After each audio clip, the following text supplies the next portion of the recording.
अस्सलाम वालेकुम वरहमतुल्लाहि वबरकातुहू। नाज़रीन व हज़रात, मैं आपके साथ आपका मेज़बान अब्दुल वाजिद और आप देख रहे हैं तस्नीम टीवी। राजस्थान पुलिस के मौजूदा डीजीपी एमएलए लाथर आज रिटायर हो गए हैं। इस मौके पर आरपीए और पुलिस हेडक्वार्टर में अलविदाई प्रोग्राम किया गया। पुलिस लाइन में पासिंग आउट परेड से लेकर उनके एजाज़ में कई और प्रोग्राम मुनक्कद किए गए। लाथर तकरीबन 2:15 बजे डीजीपी का चार्ज उमेश मिश्रा को दिए। उसके बाद अलविदाई प्रोग्राम किया गया। डीजीपी उमेश मिश्रा को राजस्थान पुलिस के 35वें डीजीपी कहा जाएगा। इससे कबल बुध की रात पुलिस कमिश्नरेट में लाथर और दीगर सीनियर अफसरान के लिए दावत का एहतमाम किया गया था। डीजीपी मिश्रा के सामने 7 सबसे बड़े चैलेंज होंगे और उनमें पहला चैलेंज अगले साल होने वाले असेंबली इंतखाबात का है।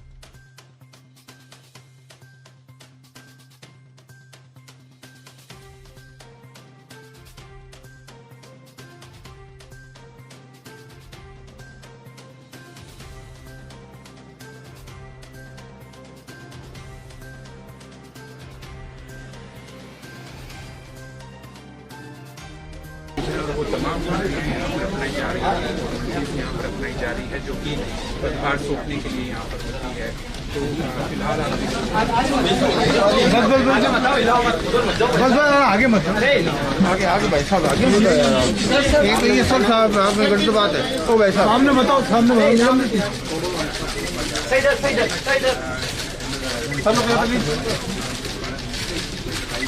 सर एक मिनट सर, थोड़ा सा सर और सेंटर की तरफ सर, थोड़ा सा आगे हो जाओ सर, सेंटर थोड़ा सा आगे सर, और सेंटर थोड़ा सा सेंटर। हाँ बस सर, बैठ जाओ नीचे बैठ जाओ, नीचे बैठ के करो।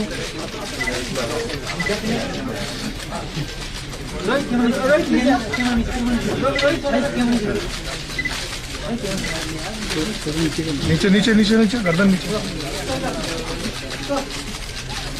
नीचे सर, एक मिनट।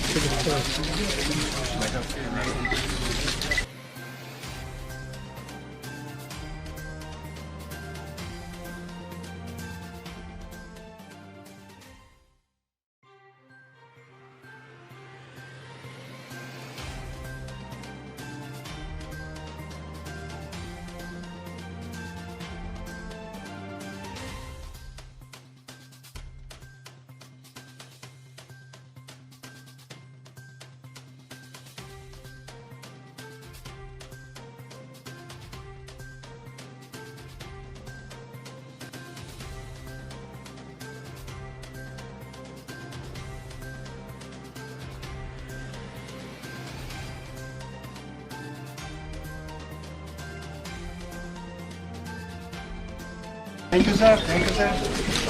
संभाल के रखना। ये थोड़े ये ना हमने बूम लगा देना, बूम थोड़ा सा सब चलो आराम से, आप नहीं आ जाएगी यार वो सर, उधर से थोड़ा सा आगे नीचे बैठ जाओ नीचे बैठ जाओ सर। एक minute sir,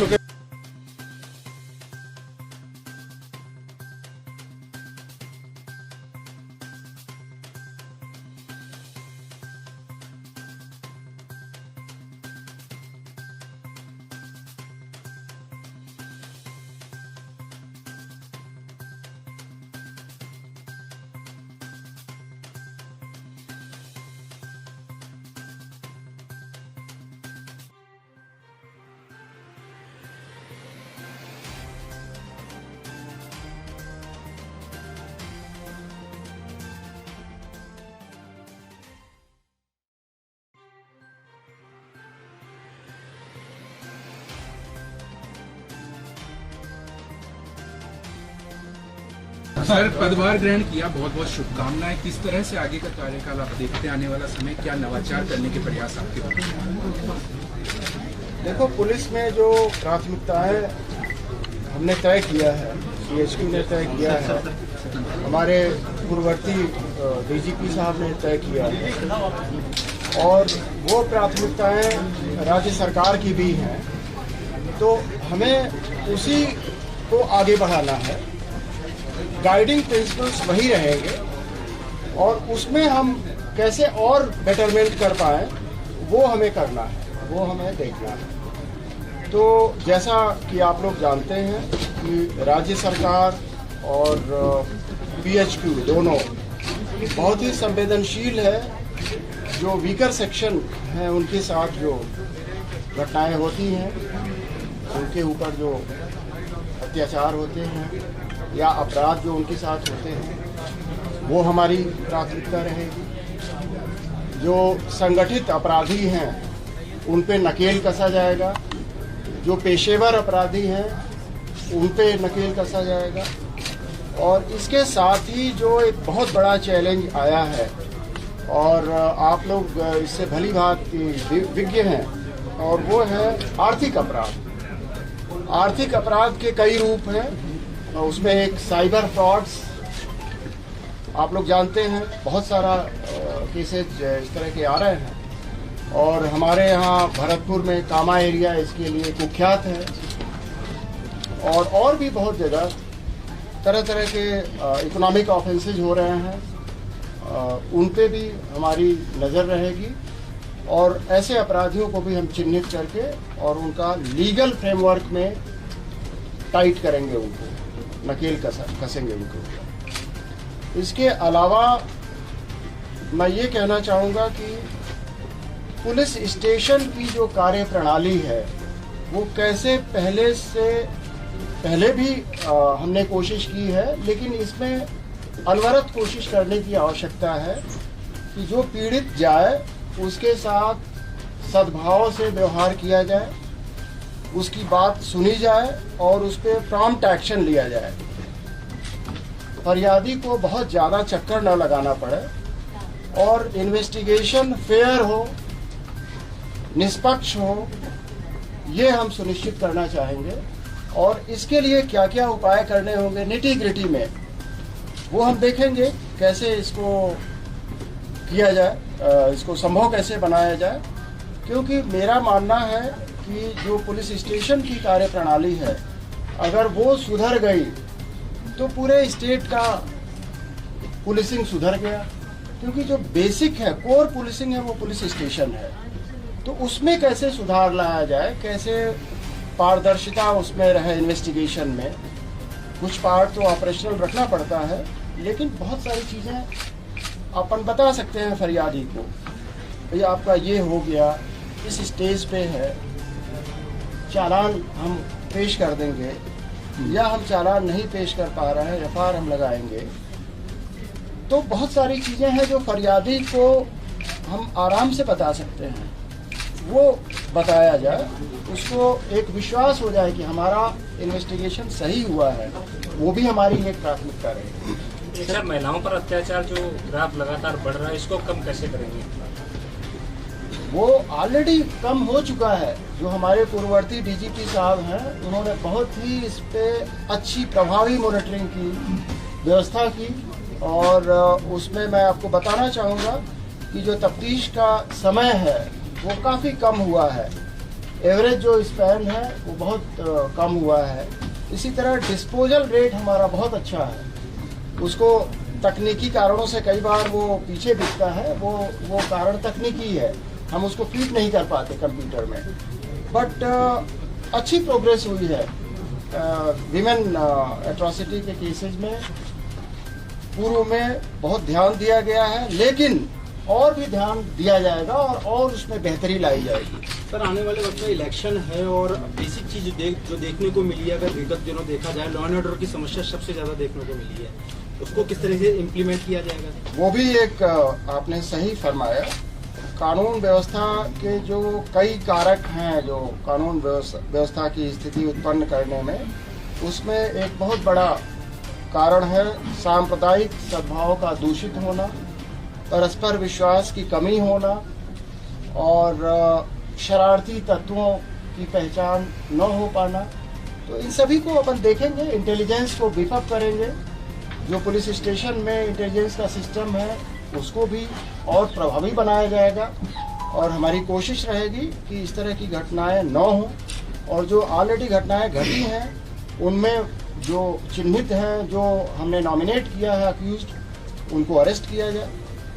sir, Rajasthan police में जो सब इंस्पेक्टर रैंक तक के कार्मिक होते हैं उनकी टाइम बाउंड प्रमोशन की एक समस्या होती है, छुट्टी उनकी एक मांग होती है, उनको काफ़ी उम्मीदें हैं आपसे। हाँ, ये अच्छा आपने याद दिलाया कि पुलिस कर्मियों का वेलफेयर भी हमारी बहुत प्रायोरिटी रहेगी और उसके लिए हम क्या कर सकते हैं वो हम देखेंगे। अभी हम ऑफ हैंड हम नहीं बता सकते कि क्या एग्जैक्टली हम मेजर्स लेंगे, बट उस पर हम विचार करेंगे, मंथन करेंगे और उनकी बेहतरी हो, तो उनकी वर्किंग कंडीशंस बेटर हों, ये हमारी दिली इच्छा है। अब उसको क्या किस रूप में हम वो कर पाएंगे वो मैं देखता हूँ। साहब, एक सवाल मेरा ये था कि आपके आने के बाद एसएचओ और डिप्टी एसपी की जो पोस्टिंग होती है वो आपका इकबाल बुलंद होगा या पॉलिटिकली रहेगा, विधायक की मर्जी से जैसे चल रहा है? देखिए, जनतंत्र में विधायक हो या एमपी साहब हो, उन सबको अपनी बात रखने का अधिकार है और उसमें भी वो राय अपनी देते हैं और डिसीजन पुलिस मुख्यालय का है, लेकिन कंसल्टेटिव प्रोसेस का एक डेमोक्रेसी में तकाजा है जो होता है। सर, साइबर क्राइम अगर बात करें तो गांव-गांव तक पहुंच गया, लेकिन हर थाना स्तर पर बात करें तकनीकी रूप से इतना सुदृढ़ नहीं है कि उनको सहायता की जा सके। जयपुर में अलग से साइबर विंग है, लेकिन गाँवों में किस तरह से सर इसको सुदृढ़ करने का प्रयास होगा? देखिए, ये साइबर एक्सपर्टीज एक दिन में नहीं आ सकती, ये बहुत बड़ा काम है और कैपेसिटी बिल्डिंग का काम हम उत्तरोत्तर कर रहे हैं, लेकिन वो वन डे में नहीं आएगा।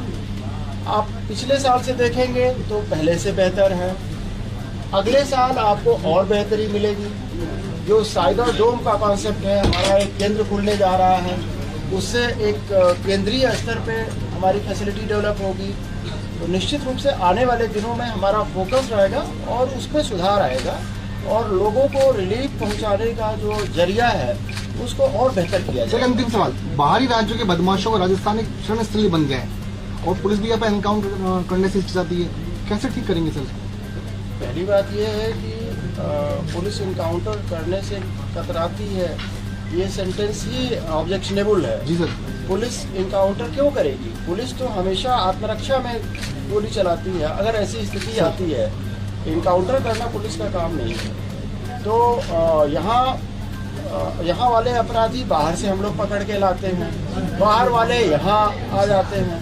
तो जब आवागमन के साधन उपलब्ध हैं, कनेक्टिविटी इतनी अच्छी है, तो ये तो होगा। हमारा अपराधी कभी यूपी में छिपेगा, कभी उत्तराखंड में छिपेगा, बहुत पहले से छिपते आ रहे हैं, उनका अपराधी यहाँ छिपेगा, तो ये तो चलता रहता है। लेकिन हम लोग म्यूचुअल कोऑपरेशन रखते हैं, हमारा मीटिंग होता है और एक क्षेत्रीय स्टेट्स का संगठन भी है, उसमें भी हम डेटा का आदान प्रदान करते हैं, कौन वांछित है, कहाँ वांछित है, इसका एक्सचेंज करते रहते हैं, तो कोऑर्डिनेशन और बेटर किया जाएगा।